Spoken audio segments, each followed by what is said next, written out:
नमस्ते बच्चों, मैं पिंकी गांधी फ्रॉम लियाल पब्लिक स्कूल। आज की कक्षा में मैं करवाने वाली हूँ आपको हिंदी का पोस्ट टर्म रिवीजन।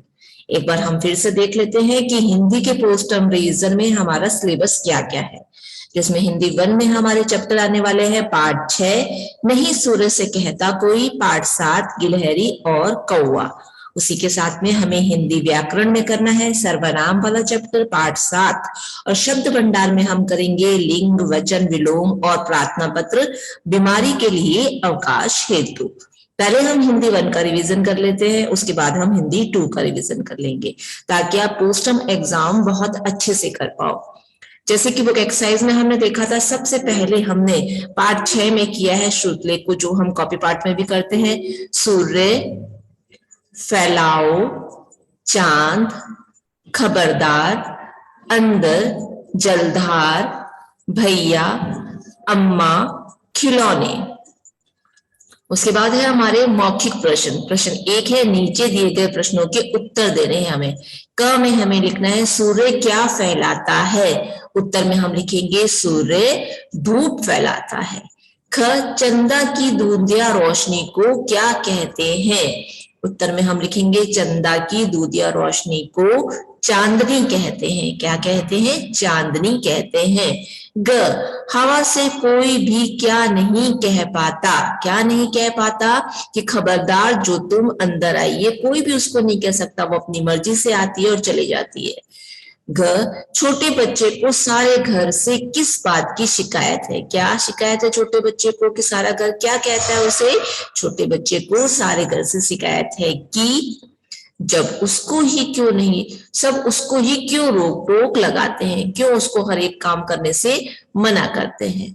आगे है हमारे पास कविता की पंक्तियां जिसे हमें पूरा करना है। क नहीं सूर्य से कहता कोई, हमें लिखना है धूप यहाँ पर मत फैलाओ।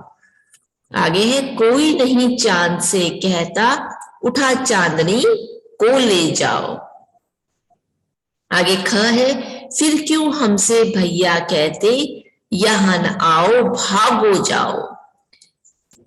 आगे अम्मा कहती है घर भर में खेल खिलौने मत फैलाओ। तो ये जो छोटा बच्चा है सबसे शिकायत कर रहा है कि सब उसको मना करते हैं, भैया भागने को कहते हैं और मम्मी कहती है घर घर में खिलौने मत फैलाओ। तो इन्हीं पंक्तियों को हमें याद करते हुए यहाँ पे लिखना है। अगला प्रश्न है एक दूसरे से जुड़े शब्दों के जोड़े बनाने हमें। तो सूर्य को किससे जोड़ेंगे? धूप से। चांद को चांदनी से। बादल को जलधार से। बच्चा यानी कि खेल खिलौने। पापा यानी खबरदार, इससे हमने मिलान कर लिया।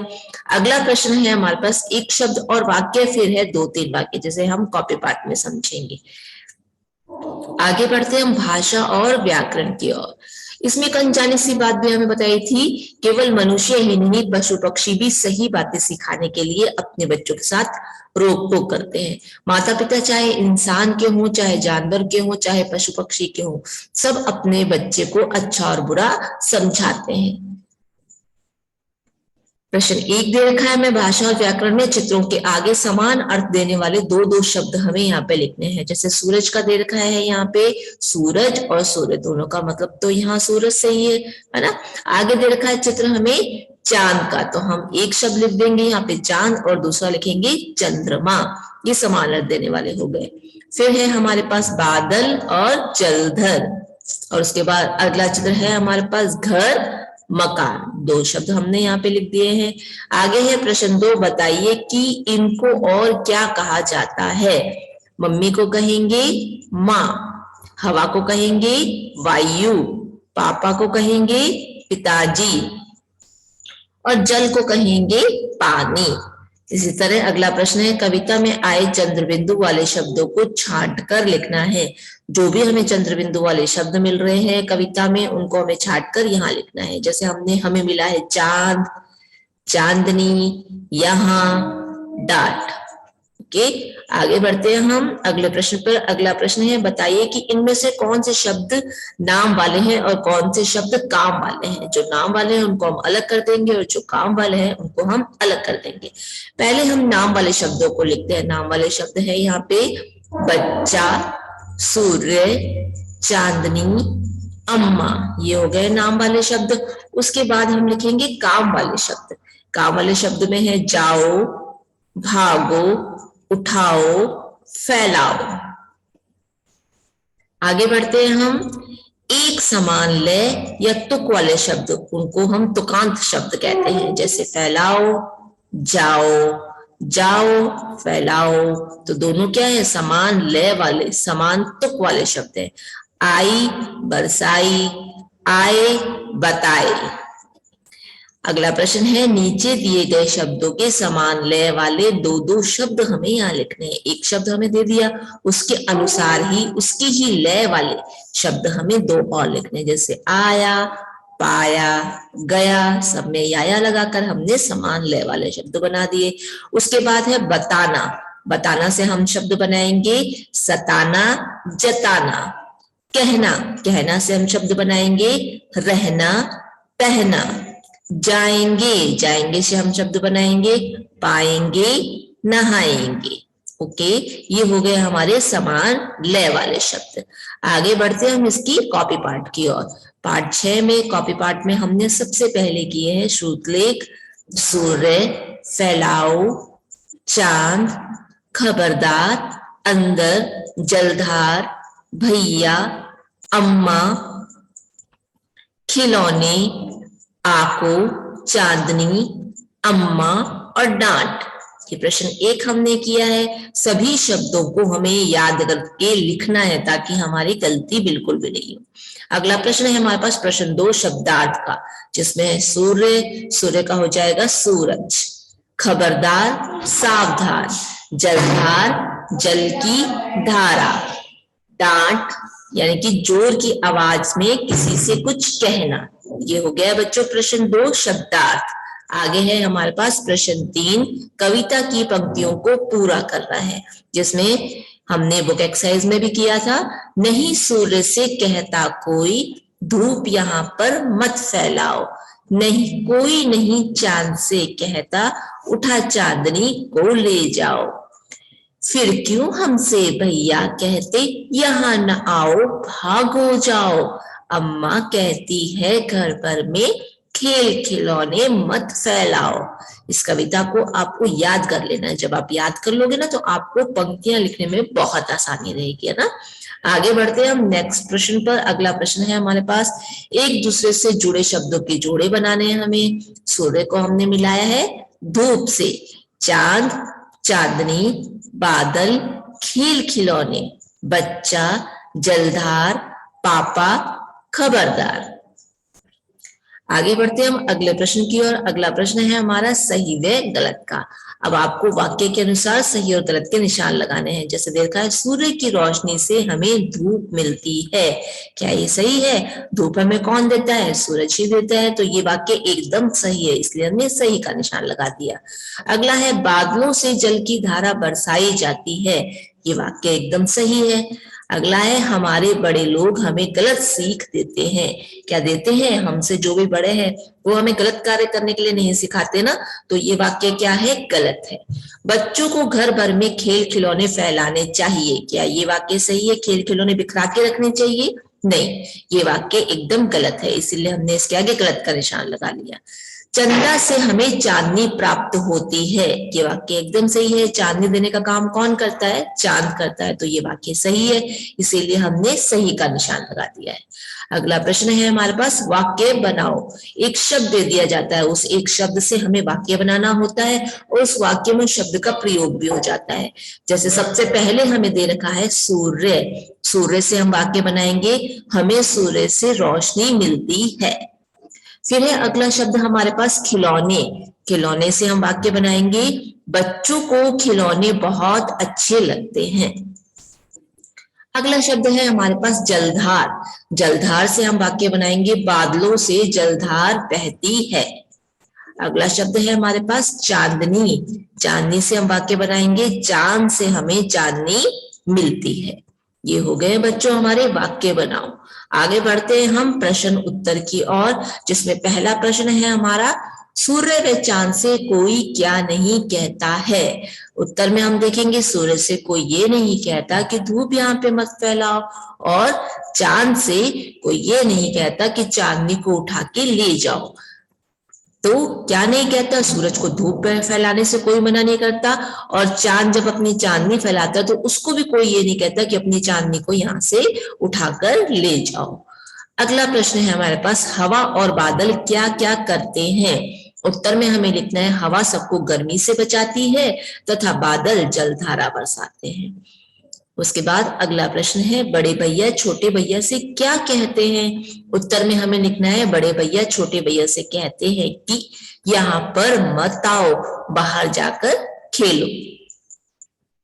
प्रश्न 4 है, मम्मी छोटे बच्चे को किस बात के लिए डांट लगा देती है? तो उत्तर में हम लिखेंगे खेल खिलौने पूरे घर में इधर उधर फैला देने के कारण मम्मी छोटे बच्चे को डांट लगा देती है। प्रश्न 5, जैसे आपकी मम्मी भी लगाती है ना, जब आप इतना ज्यादा बिखेरा करते हो, खेल खिलौने बिखरा देते हो, या फिर जब पढ़ते हो तो इतनी सारी बुक्स निकाल के, कॉपीज को निकाल के फैला देते हो ना, तो जो पढ़ना है वही बुक और कॉपी हमारी बाहर होनी चाहिए, और जब भी हम खेलते हैं तो हमारे खेल खिलौनों को हमें समेट के रख देना चाहिए। अगला प्रश्न है प्रश्न 5, डांट न खानी पड़े इसके लिए छोटा बच्चा किस किस के उदाहरण दे रहा है? तो उत्तर में हम लिखेंगे डांट न खानी पड़े इसके लिए बच्चा सूर्य का, चांद का, हवा का व बादल का उदाहरण दे रहा है कि जब इनको कोई नहीं कुछ कहता, डांट नहीं लगाता, तो मुझे ही हर कोई क्यों डांट लगाता है। अगला प्रश्न है, घर में खेल खिलौने इधर उधर फैलाने के लिए कौन डांटती है?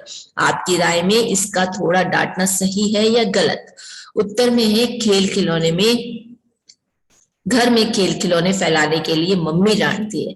मम्मी का डांटना सही है क्योंकि इससे हम खेल खिलौने व अन्य सामान को सही तरह से रखना सीखते हैं। अगर हमें मम्मी डांटेगी नहीं तो हम क्या करेंगे? अभी हम खेल खिलौने बिखरा रहे हैं, बाद में हम अपने बुक्स और कॉपीज को बिखराएंगे। इसके साथ में जो भी सामान हम यूज करते हैं, चाहे वो हमारे कपड़े हो गए, खेल खिलौने हो गए, खाने पीने का सामान हो गया, अगर हमें मम्मी डांटने लगाएगी ना तो हम उस सामान को वहीं पड़ा रहने देंगे, उसको समेट कर उसको सही स्थान पर नहीं रखेंगे। इसलिए क्या है, उनका डांटना एकदम सही है। आगे बढ़ते हैं हम, अगला प्रश्न, अगले चैप्टर की ओर। अगला चैप्टर हमें दे रखा है पार्ट 7। पार्ट 7 में हम पहले उसकी बुक एक्सरसाइज को करेंगे, जिसमें गिलहरी और कौवा श्रुतलेख दे रखे हैं हमें। पक्के, दोस्त, नन्हे नन्हे, हफ्ते, कार्य, हिस्से, जाऊंगा, ठंडा, प्यास, बुझाऊंगा, वर्षा, बर्बाद, क्षमा, आलस्य। इसके बाद है हमारे पास मौखिक प्रश्न। मौखिक प्रश्न में सबसे पहला प्रश्न है, गिलहरी और कौवे में कौन आलसी था और कौन मेहनती? उत्तर में हमने लिखा है गिलहरी मेहनती है और कौवा क्या है, आलसी था। दोनों ने क्या करने का निर्णय लिया? दोनों ने साथ साथ खेती करने का निर्णय लिया। तू चल मैं आता हूँ, चिपड़ी रोटी खाता हूँ, यह कौन कहता था? ये कौवा कहता था। वर्षा में किसकी फसल बह गई थी? कौन आलसी था? तो वर्षा में कौवे की फसल खराब हो गई थी, बह गई थी। अगला है खालिस्तान भरियो। नीम के पेड़ पर एक डैश और एक डैश रहते थे। कौन कौन रहते थे? कौवा और गिलहरी। ख, डैश अपना सभी काम समय पर करती थी, लेकिन कौवा कभी कोई काम डैश पर नहीं करता था। तो हम लिखेंगे गिलहरी अपना सभी काम समय पर करती थी, लेकिन कौवा कभी अपना कोई काम समय पर नहीं करता था। ग में हमें दे रखा है कुछ दिनों बाद बीज में से डैश पौधे निकल आए। कैसे पौधे निकल कर आए थे? नन्हे नन्हे पौधे निकल कर आए थे। गिलहरी खेत में जाकर अपने डैश की फसल काट लाई, अपने हिस्से की फसल काट लाई। एक दिन सुबह बादल गिरे और डैश वर्षा हुई। कैसी वर्षा हुई? घनघोर वर्षा हुई। अगला प्रश्न है, किसने किससे और क्यों कहा? तो कथन दे रखे हैं, उसके साथ में हमें ये बताना है कि किसने कहा है, किससे कहा है, क्यों कहा है। कह दे रखा है, देखो बादल गिरने वाले हैं, तुम्हारे हिस्से की सारी फसल कहीं खराब ना हो जाए। इसमें हमें बताना है कि ये कथन किसने कहा है, किससे कहा है और क्यों कहा है। तो ये कथन कहा था गिलहरी ने, और किससे कहा था? कौवे से कहा था। क्यों कहा था? क्योंकि वर्षा आने वाली थी। अगला कथन है, जाऊंगा जी जाऊंगा, फसल काटने जाऊंगा। लेकिन पहले हरी डाल पर चुपड़ी रोटी खाऊंगा। ये कथन कहा था कौवे ने, और किससे कहा था? गिलहरी से कहा था। क्यों कहा था? क्योंकि वह काम पर ध्यान देना नहीं चाहता था। अगला प्रश्न है हमारे पास एक शब्द और वाक्य में, और उसके बाद है 2-3 वाक्यों वाले शब्द जिसे हम कॉपी पार्ट में देखेंगे। आगे बढ़ते हैं हम। आगे है हमारे पास भाषा और व्याकरण, जिसमें श, त्र, य और श्र ये 4 संयुक्त व्यंजन है। चित्र देखकर खाली जगह में उन उचित संयुक्त व्यंजन का प्रयोग करके शब्द बनाने हैं हमें। जैसे सबसे पहला हमारे पास शब्द दे रखा है, ये किसका चित्र है? यहाँ पे रक्षक का, तो हमने श लिख दिया। उसके बाद अगला चित्र है यहाँ पे यज्ञ का, तो हमने ज्ञ लिख दिया। फिर उसके बाद अगला चित्र है हमारे पास पत्र का, तो हमने त्र लिख दिया। और उसके बाद है श्रमिक का, तो हमने श्र लिख दिया। आगे बढ़ते हैं हम। आगे है हमारे पास शब्दों को सही क्रम में लगाकर हमें वाक्यों को पूरा करना है। तो सही क्रम में लिखेंगे। यहाँ पर हमें शब्द उल्टे सीधे दे रखे हैं, वाक्य को हमें सीधा करके लिखना है।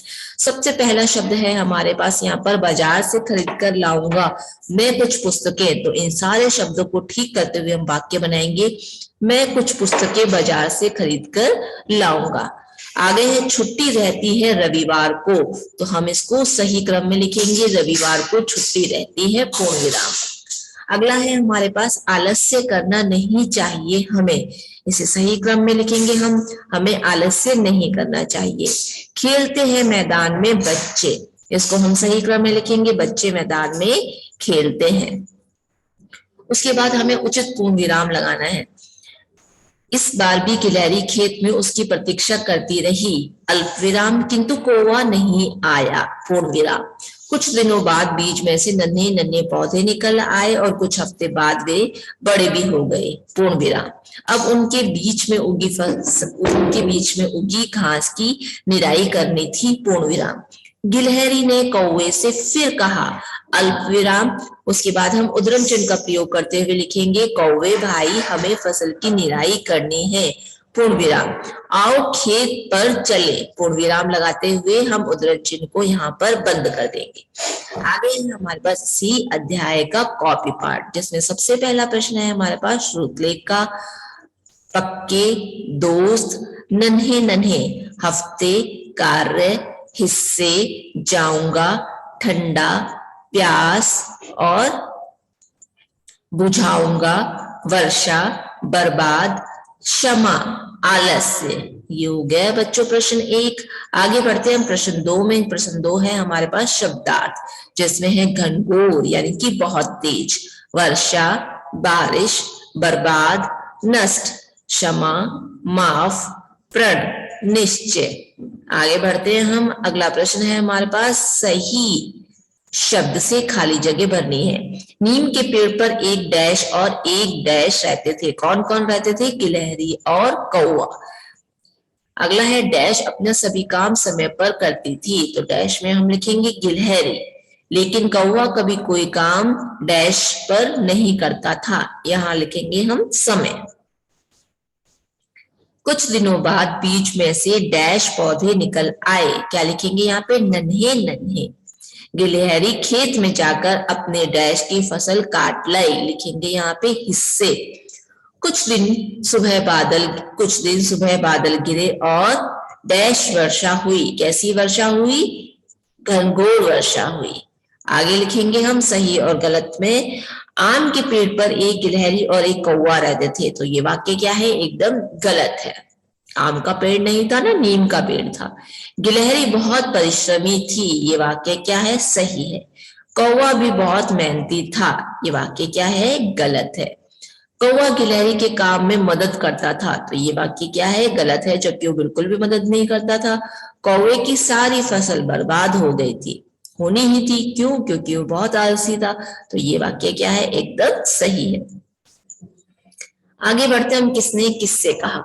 देखो बादल घिरने वाले हैं, तुम्हारे हिस्से की सारी फसल कहीं खराब ना हो जाए, ये हमारे पास दे रखा है किसने किससे कहा। अगर एग्जाम में आपसे पूछा जाता है किसने किससे कहा, तो आपको उतना ही उत्तर देना है। अगर आपसे पूछा जाए किसने कहा, किससे कहा और क्यों कहा, तब आप क्यों का उत्तर दोगे, अदरवाइज नहीं दोगे ना। तो ये वाक्य किसने कहा था? देखो बादल गिरने वाले हैं, तुम्हारे हिस्से की सारी फसल कहीं खराब ना हो जाए। तो ये कहा था गिलहरी ने, किससे कहा था? कौवे से कहा था। आगे है जाऊंगा जी जाऊंगा, फसल काटने जाऊंगा, लेकिन पहले हरी डाल पर चुपड़ी रोटी खाऊंगा। ये किसने कहा था? कौवे ने कहा था। और किससे कहा था? गिलहरी से कहा था। आगे बढ़ते हैं हम वाक्य बनाओ की ओर, जिसमें सबसे पहले है परिश्रमी। परिश्रमी से हमने वाक्य बनाया है, गिलहरी बहुत परिश्रमी थी। आलसी, कौवा बहुत ज्यादा आलसी था। प्रतीक्षा, गिलहरी खेत में कौवे की प्रतीक्षा करती रहती थी। क्षमा, कौवे ने गिलहरी से क्षमा मांगी। आगे बढ़ते हैं प्रश्न उत्तर की ओर। गिलहरी और कौवे के स्वभाव में क्या अंतर था? गिलहरी और कौवे में गिलहरी बहुत ज्यादा मेहनती थी और कौवा बहुत आलसी था। प्रश्न 2 है, गिलहरी ने जब भी कौवे से खेत में चलने के लिए कहा, तब कौवे ने क्या कहा? जब भी गिलहरी कौवे को खेत में चलने के लिए कहती तो कौवा कहता था कि तू चल, मैं आता हूँ, चुपड़ी रोटी खाता हूँ। प्रश्न 3 है, आलसी होने के कारण कौवे को क्या नुकसान उठाना पड़ा था? उत्तर में हमने लिखा है आलसी होने के कारण कौवे की सारी फसल खराब होने से उसे नुकसान ये उठाना पड़ा था कि उसकी सारी फसल खराब हो गई। अगला प्रश्न है, किन बातों से पता चलता है कि कौवा बहुत आलसी था? कौवा कभी अपना काम समय पर नहीं करता था, वह काम बाद के लिए टाल देता था, जिसके कारण उसकी फसल भी वर्षा में नष्ट हो गई थी। तो इन सब बातों से हमें पता चलता है कि कौवा बहुत आलसी था। अगला प्रश्न है, मेहनत का लाभ किसको मिला था और कैसे मिला था? तो कौन मेहनती था? यहाँ पे गिलहरी, तो लाभ भी उसी को ही मिलेगा। मेहनत का लाभ गिलहरी को मिला था। और कैसे मिला था?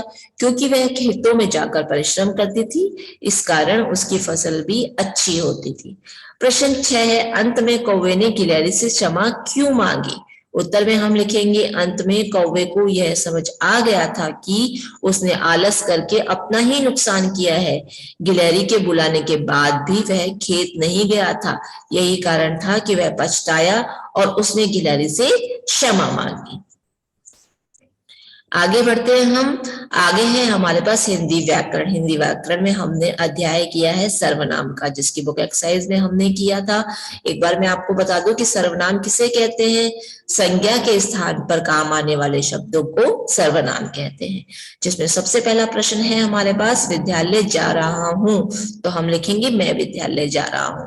डैश सदा सच बोलना चाहिए, हमें सदा सच बोलना चाहिए। डैश पिताजी का पत्र आया है, तो हम लिखेंगे मेरे पिताजी का पत्र आया है। आगे है सर्वनाम शब्दों पे गोला लगाना है। वह दिन भर पढ़ता रहा, तो वह पे गोला लगा दिया। तुम क्या कर रहे हो, तो तुम पर हमने गोला लगा दिया। आगे है सर्वनाम शब्दों को पढ़ने का प्रयास करना है। यहाँ पे हमें दे रखे हैं संज्ञा शब्द और इसकी जगह पर हमें लिखना है सर्वनाम शब्द। फिर है प्रश्न 3, सही विकल्पों का चयन करके उन पर हमें टिक का चिन्ह लगाना है। मैं सर्वनाम शब्द का बहुवचन हम यहाँ पे टिक लगाएंगे हम, और सी के साथ वे का बहुवचन एक वचन हो जाएगा वह। आगे बढ़ते हैं हम इसके कॉपी पार्ट की ओर, जिसमें सबसे पहला प्रश्न है हमारे पास, सर्वनाम किसे कहते हैं? उदाहरण देना है, परिभाषा लिखते हुए। संज्ञा के स्थान पर प्रयोग होने वाले शब्द सर्वनाम कहलाते हैं। उदाहरण में लिखेंगे जैसे मैं, वह, तुम, वे आदि। अगला प्रश्न है, निम्न वाक्यों को सही सर्वनाम शब्दों से पूरा करना है। डैश विद्यालय जा रहा हूं, तो हम लिखेंगे मैं विद्यालय जा रहा हूं।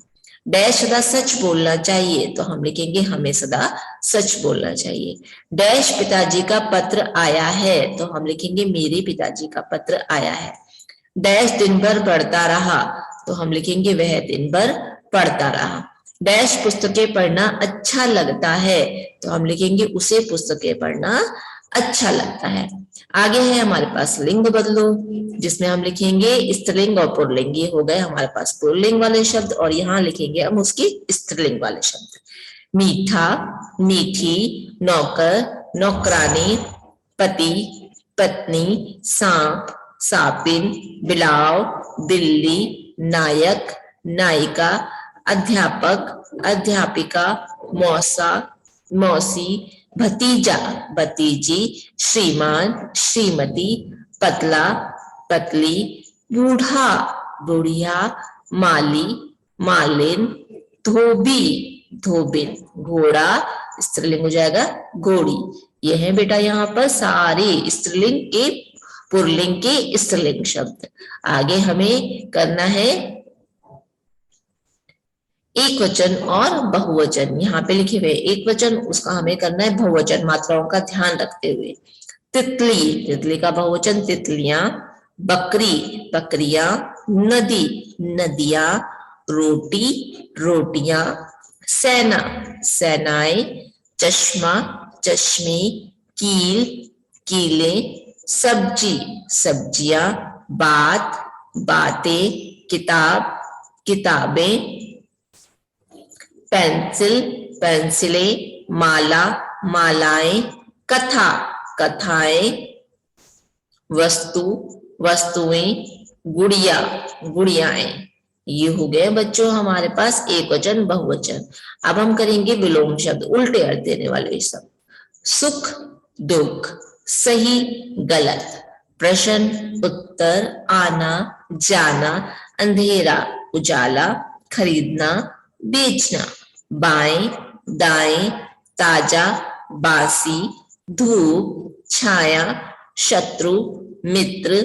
आशा, निराशा। कम, ज्यादा। देव, दानव। जीवन, मरण। मोटा, पतला। ये हो गए बच्चों विलोम शब्द।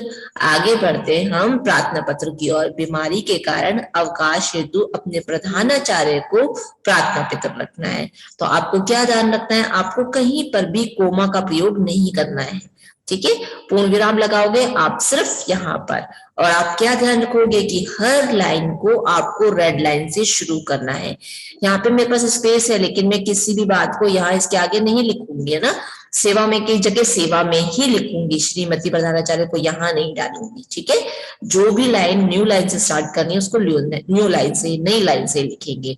सेवा में नई लाइन से, फिर श्रीमती, ल्याल पब्लिक बीकानेर, विषय महोदया जी। फिर उसके बाद ये जो पैराग्राफ है उसको आप कंटिन्यूअसली में लिखते जाओगे, ओके। अगर यहाँ पे आपके पास स्पेस बचता है तो आप बुखार को यहाँ लिख सकते हो, ठीक है। और अगर मुझे आपका यहाँ नहीं आ रहा है तो आप उस मुझे को यहाँ लिख सकते हो।